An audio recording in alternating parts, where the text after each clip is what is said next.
A very good morning, salam sejahtera, salam PPD Dalat towards Sairi Euro Management, salam menjulang pendidikan negeri Sarawak, fly, kenyalang fly, fly high. Greetings from Dalat, land of the sago palms.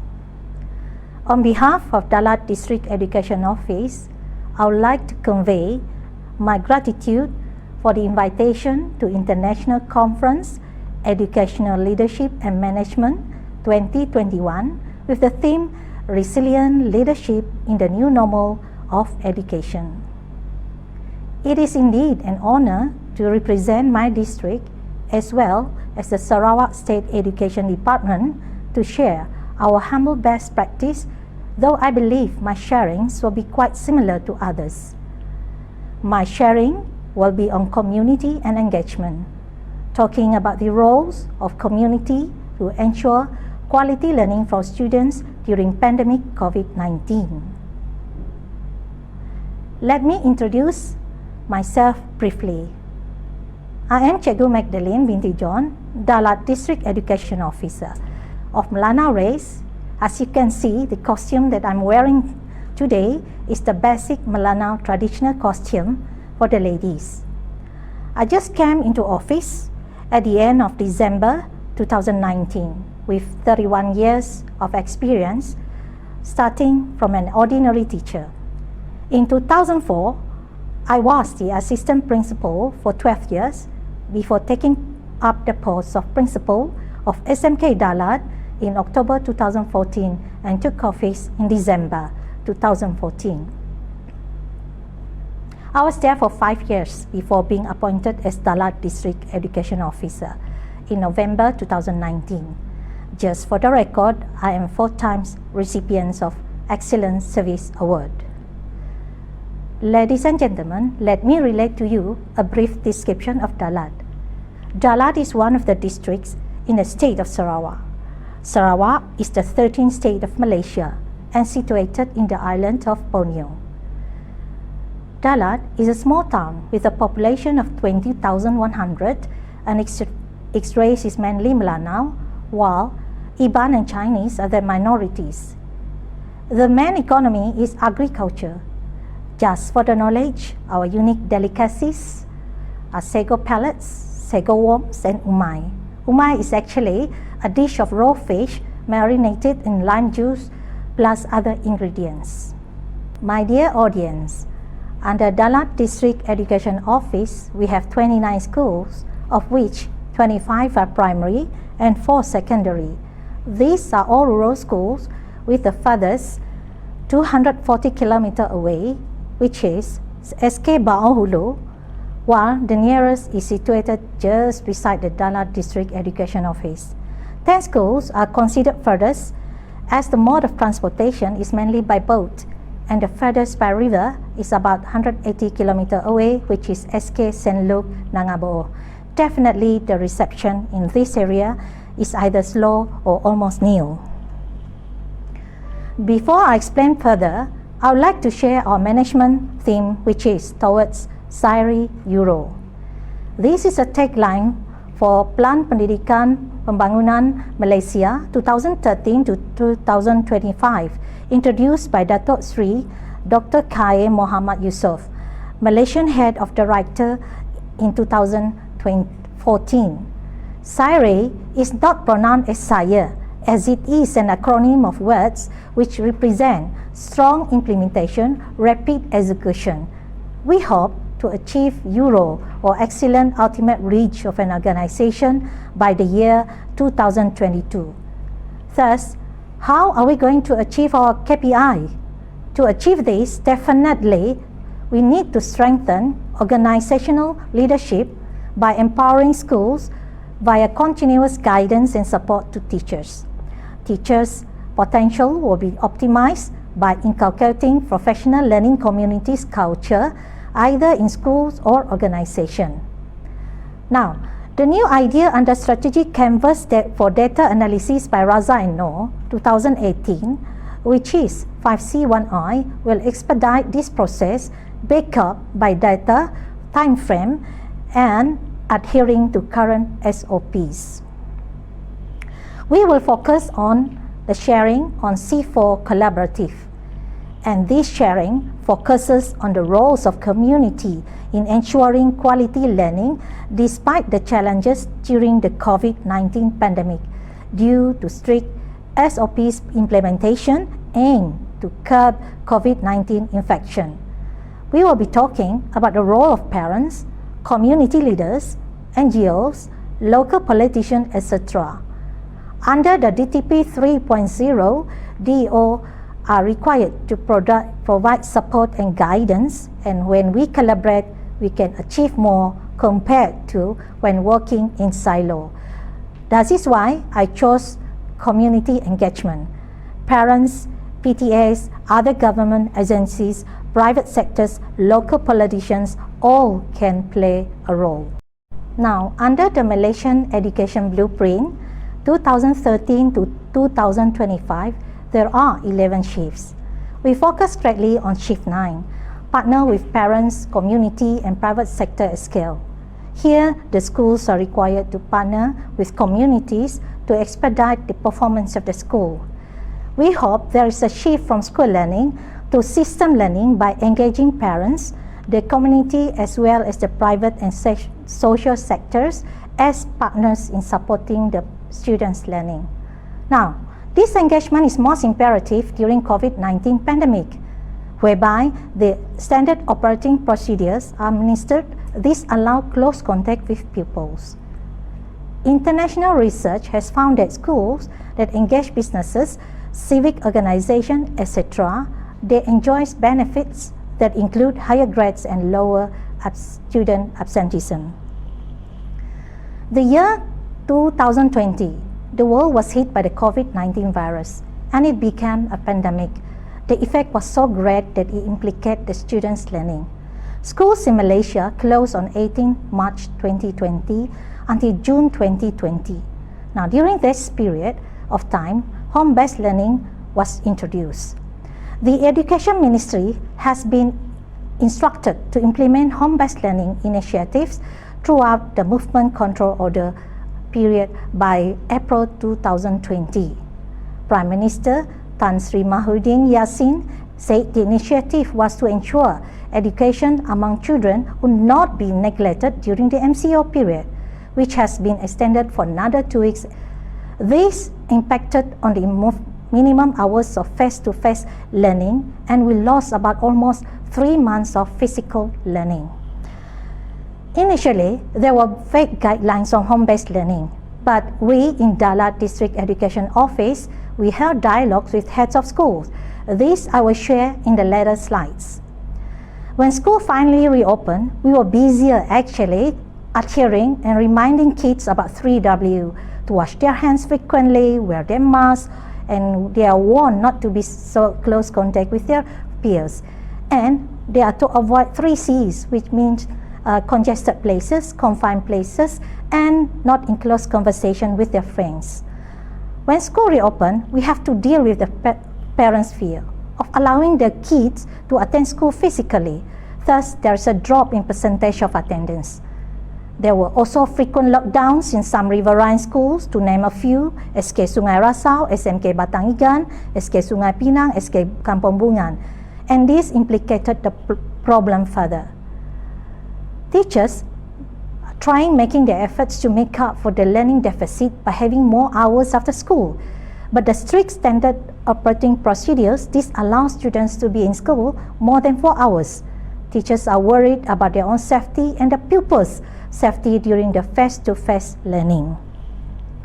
Ladies and gentlemen, when we ran a survey in the school after 3 months of home-based learning, responses from 1,635 parents definitely need immediate intervention on our side. Home visits, of course. Adhering to SOPs, we found that not all students own a device, and most of the devices were owned by their parents, especially their mothers. Now, next related issue is the lack of internet data, and since most of the household incomes fall under the B40 category or bottom 40 category, which means the household income is below 4,850 ringgit Malaysia per month. and this making ends meet is definitely more challenging to ensure their children's ability to thrive academically. Besides implicating the economy and social aspect, it has also delivered a toll on the learning process of school children. For instance, teachers are not allowed to impart students' learning as they usually do and needed to adjust their approach accordingly via various methods of which mostly rely on the current technology. When schools are categorized under P3, electrical supplies rely solely on generators and internet coverage is usually almost or totally nil. Now, what should the Dalat District Education Office do? Since managing students' learning is an uphill task and communities need to collaborate to ensure the continuity of the learning process, District Education Office plays a role in engaging communities for this intervention. As stated in District Transformation Program 3.0, District Education Office should give guidance and support to schools most in need. We held dialogues with heads of schools and we agreed on these three methods of home-based learning. First, we engaged in offline learning for P2 and P3 areas, off-site and offline learning for those in longhouses, and hybrid learning where both approach can be applied. District Education Office also did an outreach to longhouses of feeder schools, explaining to them how imperative for them to assist schools, especially in monitoring their children learning despite they themselves might not know the subjects. District Education Office also explained the importance of being present at their children's side. We reached out to PTAs and we had an online meeting with the PTAs to assist us to homes out of reach, especially the riverine schools. Now, PTA, they reach out to students who are unable to collect materials themselves from schools, and parents assist in offline learning by collecting materials from schools. Now, heads of schools also personally send learning materials in drive-through mode. Now, to minimize the cost of data, teachers are urged to modify their mode of teaching from video to voice notes, modules, and handouts. Since standard operating procedures are stricter during this pandemic, the role of police is vital to facilitate this effort. We collaborate with other sectors to assist our teachers in upskilling themselves in ICT, teaching approaches, and SLTs in assisting the teachers in their respective schools. Resources pooled by preparing modules. District Education Office also reach out to politicians, heads of longhouses, parents, and PTAs for their assistance. And aids comes in all forms: financial, manpower, to expertise, to name a few, like this. This is a colloquium that we collaborate with National STEM Center. And aids come in the form of books, food, uniforms, and also devices. Ladies and gentlemen, we observe positive lessons learned during this uncertainty of managing students' learning. As Albert Einstein says, in the middle of any difficulty, there always lies an opportunity. We found out that students' creativity is on the rise, since this is what we want from students. When we talk about creativity, besides that, they are independent learners and thus improve their results in SPM or Sijil Pelajaran Malaysia, the Malaysian Certificate of Education, and classroom-based assessment. We observed too an increased involvement of parents in their children's learning. We were actually worried that some schools might face problems lacking of parental support, but then, with the pupils at home, parental monitoring on their child learning is resolved, though not totally, but at least there is an increased involvement of parents. As for the teachers, we found too creativity in teachers' approach in their lesson delivery. Creativity is also too on the rise, and teachers who are ICT illiterate are now literate, and various techniques of teaching is observed during this pandemic. And for Dalat, they shared their best practices in the colloquium held last year. The beauty of the current uncertainty, teachers are forced to think beyond the conventional classroom approach towards students' learning. I am proud to say that community engagement has brought a positive outcome in some of the programs carried out in the year 2020. In our recent SPM result, which is equivalent to GCE O level, the results indicate that collective efforts have successfully impacted the overall performance of schools in our district. 2 out of 4 schools achieve 100% passing rate, while the rest achieve more than 85% as compared to the previous year when school routine was still carried out conventionally. The overall result in percentage of students qualified for this cert increased from 86.42% to 92.93%. In 2019, none achieved all A's, but in the year 2020, we had 2 candidates achieving outstanding results, and our gender gap narrowed down from 17.26% to 9.34%. Assessment in CBA or classroom-based assessment showed a decrease in the number of pupils acquiring level 1 and level 2 in core subjects such as Bahasa Melayu, English, Mathematics, and Science. Thus, more pupils acquired level 3 and above. Furthermore, under the Students' Affair, the number of students at the risk of dropping out is none, and the percentage of attendance increased by 0.07% for the secondary schools, while the primary schools increased by 0.46%. Now, if we look at the participation in the co-curricular activities, there is a significant improvement in the number of participations in national and international level via online co-curricular competitions.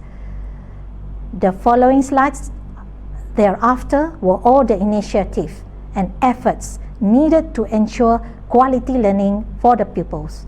Engaging communities to assist in all areas has brought a positive impact on the overall management of schools in Dalat District Education Office. I believe when the engagement hit the right target, the outcome is portrayed in the results. Professional learning communities remain strong based on the number of PLCs or professional learning communities carried out during the pandemic, and the teachers as well as pupils were able to transform the learning into action and innovation research.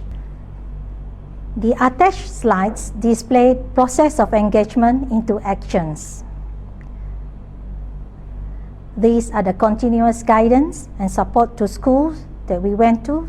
School visit to SK Bakong Terus, Bao Ulu, and following up to SK Bakong Terus, following up to SK Sungai Pinang in P2 schools, whereby we did our observation and meetings with the teachers. That was in January 2020. We did an intervention too for the Form 5 students, and there's a launching of the Budaya Kerja 5C1I by our Sarawak Director of Education on the 30th of July 2020. And we did dialogues and bi-weekly report to ensure that what we are doing, for example, all the programs that we did along for the year 2020 are done accordingly, and if there are any issues, they were able to intervene immediately. We did guidance and consultation for the officers so that when they go to schools, when they give guidance and support to schools, they are able to deliver it well. We also collaborate with IAB Sarawak and IAB Bandar and Stacks and doing follow-up, follow-through on programs in schools. And here we are doing some strengthening of organizational leadership among principal and headmasters under strategy canvas on data analysis for the 6 PGB, which is the principal and the guru besar or the headmaster in Daerah Dalat, in Dalat district. Okay, these are the sharings that we did with the local politicians and also Everything was done in the colloquium and delivered during the e-colloquium on the sharing on SLT or Senior Leaders Team on effective sharing or effective leadership in the school and Canvas strategy analysis data. In short, despite the geographical location of the school, heads of schools has utilized resources at hand to intervene in their pupils' need for quality learning. Before I ended my sharing, I wish to extend my gratitude to Dr. Norisa binti Suhaili, Sarawak State Director of Education, for her continuous support. To Hajah Norajah binti Ahmad Dawa, Senior Lecturer, IAB Bandar Renstek, cum Workshop Leader, DTP Initiative 54, and Supervising Lecturer. Local politicians, Yang Berhormat Dato' Sri Hajah Fatimah and Yang Berhormat Ahmad Joni Zawawi for believing in us and rendering monetary support. Heads of school, heads of department in Dalat and Muka, Ministry of Science and Technology and Research Sarawak, community leaders, heads of land houses, Penghulu, etc., Parent Teachers Association of Schools in Dalat for reaching out to parents relentlessly, NGOs for your assistance in various forms, my team in Dalat District Education Office, especially my Assistant District Education Officers and SI Partner Plus, District Education Office technical team in the making of this presentation. Kudos to you all. Your efforts, support, initiative are indescribable. No words are enough to express my gratitude. I ended my sharing with these few words. Failure is not an option. We use the normal to engage and the extraordinary to excel. Thank you.